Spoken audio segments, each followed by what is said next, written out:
I think this week was really focusing on what we need to improve on, working on the tactics, making sure that we had a professional attitude this week. And the commitment levels were right. In the training, the guys were at it. It was intense. And there was good energy about the place. And you could see that the players are excited. And like we always say, we've got to play with controlled emotions and not let the occasion get the better of us, and make sure that we're mentally right for this match.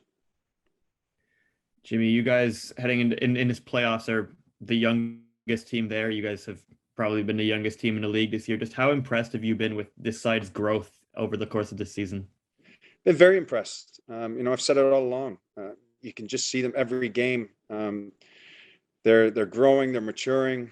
They've been buying into the way that we want to play as a team. And they've been a pleasure to work with, and they deserve to be where they are right now. They've worked an awful lot. They've had a lot of setbacks throughout the season, preseason, but they didn't let it get to them. They focused on the job. We said our goal was to get into the playoffs, and that was it. Behind closed doors was, look, we're going to make a push here, and we're going for playoffs. And obviously, a lot of people read it different. They thought, okay, they're building a team, they're young, but it was good to see that they proved a lot of people wrong. And towards the end of the season, they really grew together as a club, and you could see how cohesive they were. Especially towards the end of the season. Every time they were celebrating, they were all together. In games, they were digging in, finding ways to win. And we made it difficult for opposition when they're playing against us. And, I couldn't be any more proud of this group of guys. And if I can just get a quick one in here with Noah, you guys have, as I said, played Forge a lot this year. They're the local rival, if we want to call it that. How much have you seen maybe the intensity in these games against them start to build as we head into this playoff game? Yeah, I think, everybody knows kind of what to expect from Forge. They've won the league twice now. So they have a professionalism and an intensity about them. We've played them 3 times at their place. So I think we know what to expect. And we're just going to go there and try and, match their energy and, try and work as hard as we can and get a result out of it. Thanks, guys. Good luck on Sunday. Thanks, Charlie. Thank you, Charlie. Ollie, over to you, please. Thanks, Owen. Hi, guys. I got one for each of you, if you don't mind. Jimmy, excuse me. Since you left the bubble, you've actually picked up more points away from home than you have at home. Why do you think some of the reasons for that are, maybe, and how will you be looking to maybe make the best of that in a road playoff game against Forge? Yeah, look, it's always a funny question. I think a lot of times too, when you travel, there's less pressure on you than there is when you're at home. And for some reason, we flourished away from home, and we played with an awful lot of energy, and we made it difficult for teams, and we were fortunate. We picked up the results. At home, this was our first time on the new turf, and being back home in the stadium, and I think the occasion got the better of us on especially the first home game and a couple of the home games, and then we started to grow into it, and really make this our home. But I think it was more that, Ollie, just on the road, it was a little bit less pressure, and we can just get out there and try to make it difficult for the opposition. Whereas when you're at home, you're expected to win, and teams do that to you. They want to make it difficult for you, and certain teams did. But overall, I think we had some good results at home. But you're right. I think on the road we were better, and again we're on the road again. So we know what to expect at Tim Hortons Field. We know it's going to be a difficult match. But we've got a game plan, and we're going to stick to it. And if it goes according to plan, then we'll get the result that we want. Thanks, Jimmy. And Noah, speaking of pressure, I imagine, you must have felt quite a lot of pressure leaving Pacific and moving away from home and, having a new start at York at the end of the season, but you've really gone from strength to strength this year. What's kind of changed, if anything, or where is the big growth that you've seen in your own game on and off the pitch? Yeah, I think coming in here, there wasn't a lot of pressure on me from the beginning. I think, a lot of the guys coming in, you kind of didn't know, or the league, of course, didn't know what to expect from them. I think I've found my place here, and I've found where I can help the team, and my best attributes fit the team well.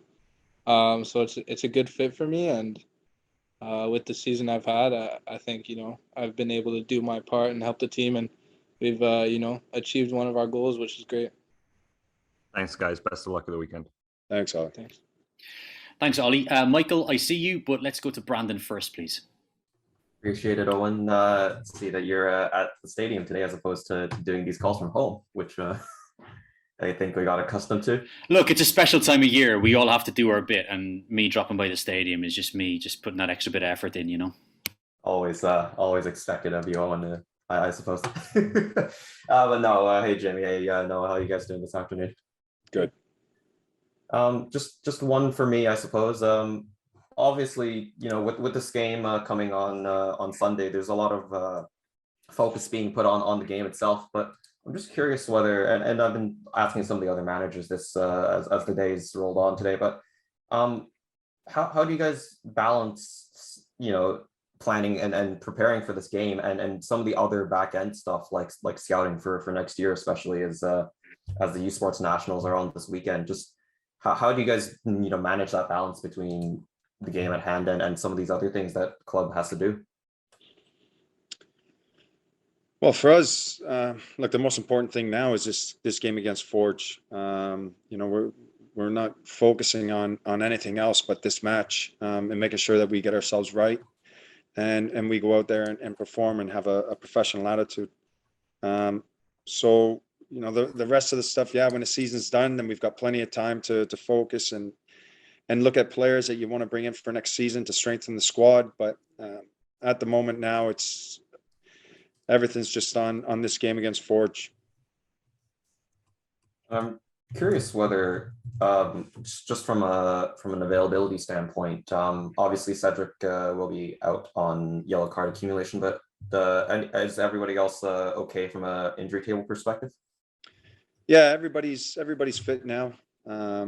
This little break has done an awful lot for us. It allowed guys to recover and get healthy from the little niggles that they had from the season. So the guys had a couple of days off to get their legs up and relax and get away from football, and we've had a good few days of training now, getting ourselves ready for this match. So everybody's back, everybody's fit, and everyone's healthy.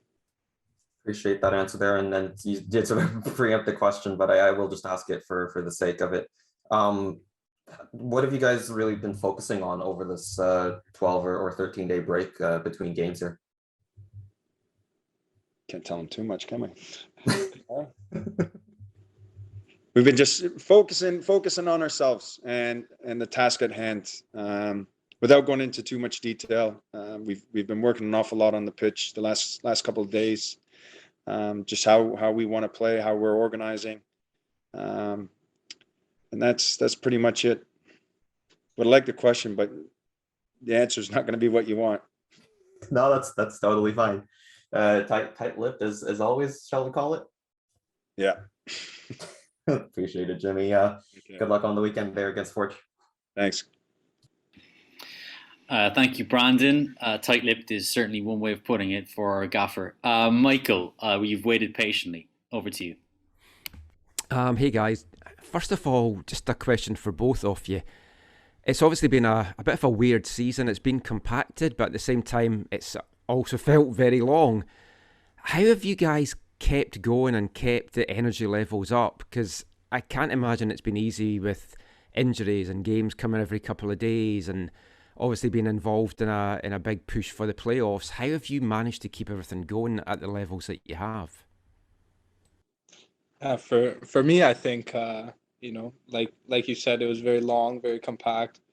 After one game, you're straight into the next, and you kind of just they come so quick. You're not even looking to the future or the past. You're just worried about what's next, what's now. So for myself, I think that was kind of the mindset to try and stay focused and locked in for the games. And I think we did a good job. Of course, injuries don't help, but I think just staying locked in and staying in the now and worrying about prepping for the next game always. Yeah. And then from our side, it's our job as a gaffer and the tech staff is to manage the players.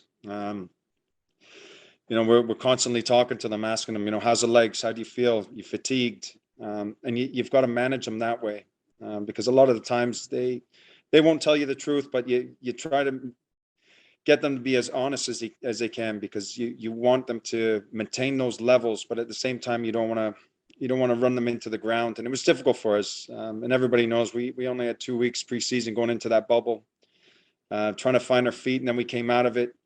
But I think in the off season we had the players on a plan, trying to get their levels to a certain area that we could, in dealing with COVID. And the guys followed the program, and I thought their fitness levels were very good this season. And I felt we managed them right. Yeah, we picked up a few niggles along the way, which we expected to happen. The players that came in, they got their opportunities when other players had to drop out. I thought their levels were good. And that was it. There was a lot of maintenance throughout the season, just trying to make sure that the players could get through it and not break down. And I thought the majority of players were very good and excellent. With the battle that you had to get into that fourth and final spot, so much of the time it felt it was in your own hands.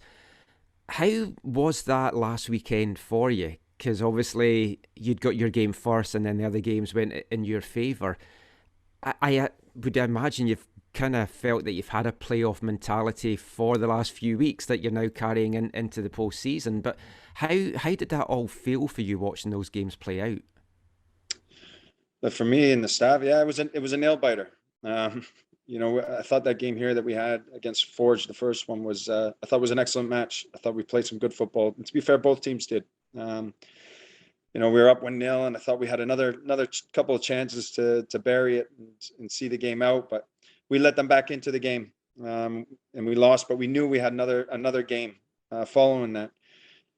But then when you're watching the next games and you're praying that it doesn't all come down to that last match, and fortunately the football gods were looking over us, and things went our way. It was a bit of luck that we needed. And if I can just sneak another one into you, Jimmy, just changing the subject, you had nearly a decade playing for the national team, and there was some success during that time at Gold Cups and stuff like that. Could you ever imagined that the programme would be where it is now from where it was when you were there? And have you noticed a different buzz in the community and in soccer circles that there's more interest in the game now? Yeah, there is. I think with when you look at it with our national team, it was all the players were playing overseas. It wasn't really a domestic league when I was younger, and you had to head overseas. And with Major League Soccer, now the Canadian Premier League, it's creating more of a buzz around the country, and it helps as well that the national team, that program is on a high right now. The players that they have on paper, it's absolutely amazing to see, and to see where they are. And look, for them beating Mexico at home, and the next morning, looking at your phone, seeing the standings and Canada's on top. When have we ever seen that before? And that buzz is massive for them to get 50,000 for those two games. And even when they're in Toronto, they get huge crowds. And I think it's like anything, especially in Canada. And, people want to be a part of success, and people want to be a part of something that's winning and something that has a momentum. People want to jump on that train, and people are doing that right now. They're buying into that program, and it's exciting to see. And it's great with the Canadian Premier League as well, with teams across the country, the support. Your people that weren't big football fans, all of a sudden now are starting to become football fans. They're starting to come out to Canadian Premier League games. They're going out to MLS games now. Now they're following the national team. So that buzz is there, and everybody seems to be jumping on board with it. And that's what we need. We 100% needed that national team to be where it is today and be successful. And if they get to the World Cup, it's just going to grow this game in this country even more. Okay, good luck on Sunday. Selfishly, we're wanting you to win and Pacific to win so we get the final out here in BC, but all the best. All right, thank you. Thank you, Michael. I don't see any more hands up, but I do have a question for Noah while I have him here. How nice has it been for you I think you're a self-described cerebral type of footballer, all that Dutch influence growing up. How nice is it to have a kind of a midfield partnership with someone like Izzy and have that develop from the start of the season? He's a certain type of player. You bring something else to proceedings. Talk to me a little bit about that dynamic that you have with him. Yeah, definitely two different, types of players, but I think we work very well with each other. I didn't know Isaiah coming into the season. Didn't know kind of who I was going to be playing alongside in the midfield or what the midfield was going to look like. But I mean, having the 2-week preseason and the bubble and everything, I couldn't have asked for better than how everything's gone. Isaiah is a great player. He has an amazing future ahead of him, and for me, the partnership we have is great. Yeah, I mean, I can't say enough good things about him. And yeah, I'm just happy to be, playing alongside him.